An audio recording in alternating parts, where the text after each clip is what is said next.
So we and our communities are in the middle of something that we're calling social distancing right now. And this is, in some ways, the best tool that we have to deal with the COVID epidemic in the absence of a vaccine or the absence of good antiviral therapies.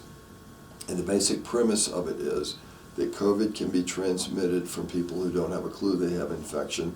It's a really infectious virus. And the best way for us to bend the curve, as opposed to having it do this, we want to have it do this, is to stay apart from each other. The governor has taken a series of measures to try to enhance this. The most recent are stay-at-home public health orders, which are frankly the hardest. Those are the ones that say, look, don't go out unless you have an essential job to do, or unless you have essential services, groceries, drugs, personal cleanliness products to purchase. Otherwise, hang out at home.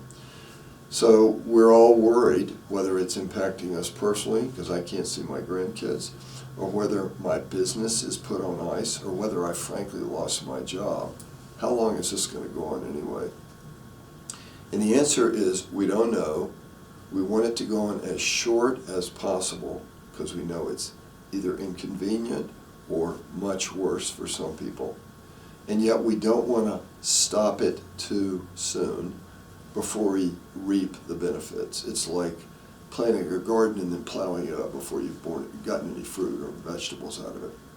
We're beginning to see signs that we may be reducing transmission. This is very preliminary.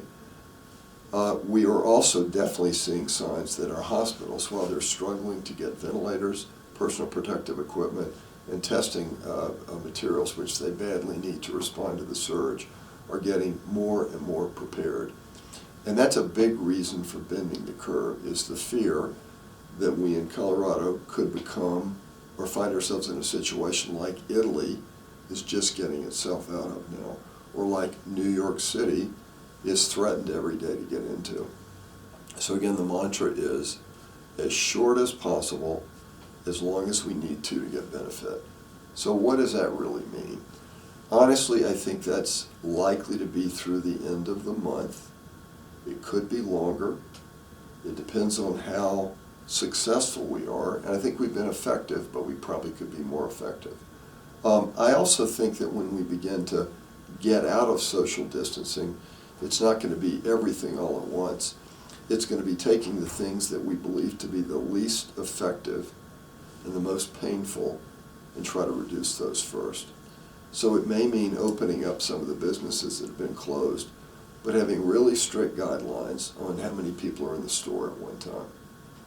Or it may be saying that this restaurant or this store can open up, but the staff and even the patrons have to wear masks while they're in there.